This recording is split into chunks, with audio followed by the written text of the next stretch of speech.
Saya akan cerita sedikit tentang tradisi hujjah. Dulu ulama itu kelihatannya sederhana, tapi kalau berargumentasi itu hebat. Tadi Gus Zofur menyebut kitab Mbah Hasyim itu mengharamkan kentong. Beliau masyhur itu punya kitab namanya Al-Jasus an Tahrimin Nakus. Intinya kentong itu haram. Secara dalil ini meyakinkan sekali karena ketika Rasulullah rembukan sama sahabat, kita dengan apa memaklumatkan orang kalau waktu sholat masuk? Ada sahabat yang usul pakai kentong, dzakalin nasoro itu Nasrani. Ya pakai buk itu semacam trompet besar, dzakalil Yahud. Kemudian ada yang usul kalau gitu api ya Rasulullah, dzakalil Majus. Sehingga dari hadis itu Mbah Hasyim berpikir kentong itu haram.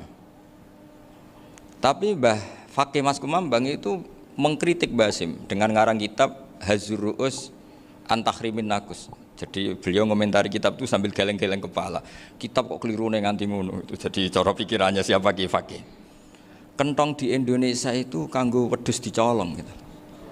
Pos kampling gitu. Kalau ada banjiran ya kentong, ada maling ya kentong. Jadi enggak ada persamaan sama sekali dengan kentong yang milik orang apa? Nasrani.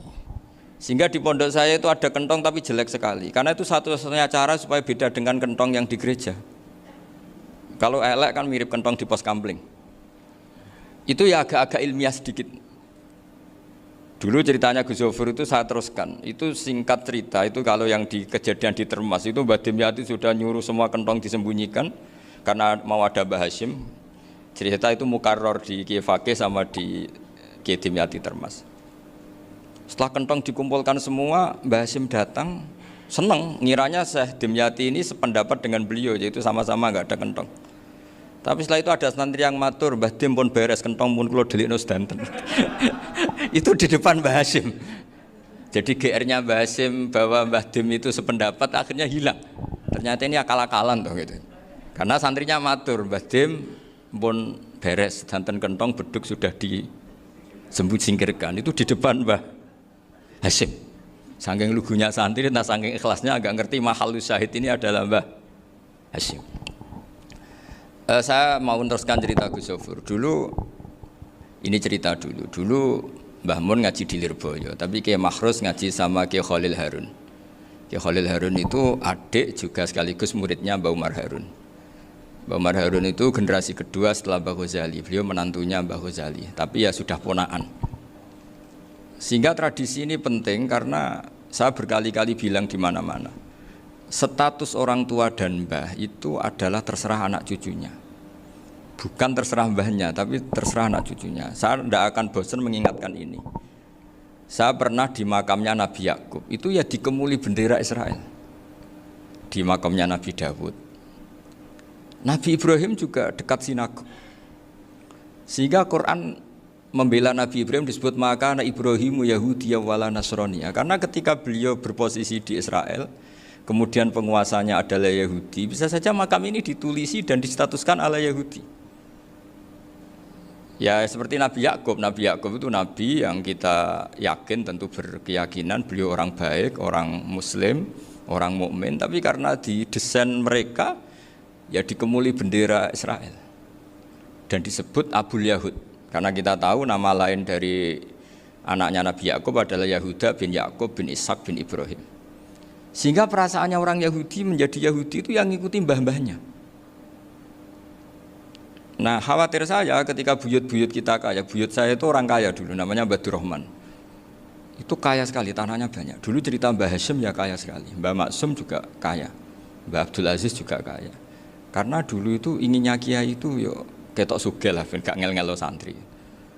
Tapi nanti kalau cucu-cucunya sudah ndak alim, itu ndak dianggap punya tanah itu karena untuk fasilitas santri. Aku tak kedonyan, mbah-mbahku ya kedonyan gitu. Buktinya tanah yombo gitu. Karena dia akan menafsiri sesuai cara berpikir. Makanya sanad keilmuan yang diceritakan Gus Zofur itu harus diulang-ulang. Kalau nggak diulang-ulang, maka kita akan berpikir sendiri untuk menafsirkan masyayikhon al-kiram atau ajdadan al-kiram. Nah, ini yang bahaya, yang sering Quran mengingatkan. Jadi ada status yang disematkan oleh anak cucu kayak orang Yahuda tadi. Yahuda bin Yakub bin Ishak bin Ibrahim itu menstatuskan mbah-mbahnya yang bernama Ibrahim itu Yahudi. Sampai Quran sendiri yang bela makana Ibrahimu Yahudi wala Nasrani. Karena secara geografis sekarang Ibrahim di Israel dan otoritas itu juga milik mereka, sehingga mereka bisa masang-masang atribut yang menunjukkan kalau itu Yahudi. Beberapa al-alim al-alamah yang minnah itu sudah wafat dan kadang-kadang zuriyahnya itu tidak kita. Kalau sekarang orang bahasakan kubu sebelah. Akhirnya ya nggak boleh dikholi, nggak boleh diziarah. Terus seakan-akan yaktaduna bi ra'yi, seakan-akan mereka berpendapat dengan pendapat syekh ini, padahal enggak. Nah, sehingga tradisi ketersambungan sanad tadi, baik secara genetik atau secara asbab, itu harus terjaga. Saya beberapa kali banyaklah sering diceritain Mbah Mun. Dulu Mbah Munawir ini cerita ya, Mbah Munawir itu saking senenge kitab, ben santri ini so ngaji kitab. Itu kalau ada alumni Lirboyo, alim disuruh baca muin di sini itu Mbah Munawir ikut. Saking ingin tasjeknya, ingin ngajari santri bahwa ngapal Quran udah hafal tok, tapi yo paham. Dan penggalinya Mbah Munawir itu sampai klimaknya dulu Mbah Zaini itu nate nikah sama Nyai Komariah kalau nggak salah, binti Karim, binti Manap. Punya putra Gus Habib, Gus Toha yang diantara putrinya dinikahi Gus Rozin ini. Terus akhirnya kesampaian juga ketika Mbah Munawir punya mantu alim alamah namanya Mbah Ali Maksum, angsal Nyai Hasyimah. Sampai pondok Kramcak ma'ruf bil ilmi, terutama ilmu sorof dulu karena Mbah Maksum itu komplain, fa'ala yafulu kok terus fa'lan ya, fa'ala yafulu ya uf'ul gitu kan, masuk fi'il kok jejer isim gitu. Jadi dulu kata Mbah Mun itu ada persaingan ilmu sorof, sorofnya Mbah Maksum Ali Kuaron sama Mbah Ali Maksum Jogja. Jadi walian tok, yang satu Maksum Ali Kuaron, yang satu Ali Maksum. Ya itu dulu saingan ngarang sorof. Nah ini yang menang siapa? Ya terserah duriannya. Kalau duriannya keren ya menang karena terserah yang kampanye. Saya bayangkan adekan Mbah Zubair tidak punya anak sealim Mbah Mun, mungkin kalau Mbah Zubair juga tidak sewow kalau punya putra Mbah Mun. Karena saya berkali-kali bilang kalau dalam syair Arab itu kama takarroma, kadang dilafatkan kama tasyarrofa bi Muhammadin adnanu. Orang berpikir Adnan itu siapa? Itu karena ada Nabi Muhammad SAW. Orang mencari-cari Mbah Mun itu mencari Mbah Zubair karena ada Mbah Mun. Orang mencari Mbah Dahlan karena ada Mbah Zubair. Wong kok alime ngono iku bapake sapa? Wong kok alime ngono iku putune sapa? Tapi kalau kita ini sudah ndak alim, ini orang sudah nggak tertarik nyari-nyari leluhurnya karena dianggap selesai. Jadi yang dengan tanda kutip yang menghabisi mbah-mbahnya itu ya mesti cucunya. Ini mau ngamuk, mau peringatan, tapi ini juga peringatan pada diri saya sendiri. Jadi sehingga zuriyah ini penting. Kenapa para nabi mesti donga zuriyatan thayyibah? Kenapa selalu berpikir tentang zuriyah? Wa ja'alaha kalimatam baqiyatan fi aqibi. Karena zuriyah ini yang nanti bisa menstatuskan leluhurnya. Seperti tadi cerita Mas Maftuh, ini tak puji betul, saya hari ini tidak ingin gojlok supaya kewalian saya tidak tergerus oleh kedoliman. Saya pernah diceritain Gus Zofur, juga sering baca buku tentang Mbah Maksum. Dulu Mbah Maksum kalau wasiat kembali ya gitu, kamu harus NU dan harus mempertahankan NU, tapi tidak dengan cara membenci Muhammadiyah.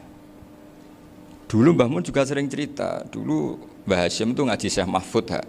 Nah, Mbah Ahmad Dahlan dulu namanya Darwis sering ngaji sama Syekh Khotib Minangkabau. Zaman itu Syekh Khotib sudah modern, sudah ikut gerakan Abdu, gerakan Almanar. Sehingga bawaannya Mbah Ahmad Dahlan ini agak agresif. Yang Mbah Hasyim karena hanya mulazim di Syekh Mahfud, hanya sesekali ngaji Syekh Khotib, beliau lebih seperti itu.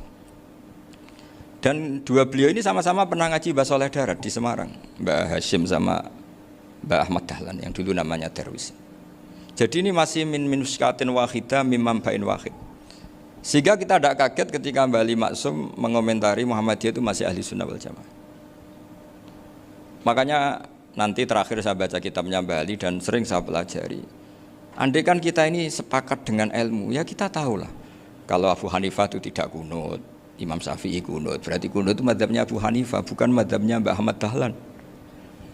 Apa tidak kunut itu mazhabnya Abu Hanifah, bukan mazhabnya Mbah Ahmad Dahlan. Kita kunut itu mazhabnya Imam Syafi'i, bukan mazhabnya Mbah Hasyim. Ini semuanya masih dalam bingkai ilmu. Adzan qobla subhi juga riwayatnya jelas. Tidak adzan ya sudah perilaku kita sudah jelas.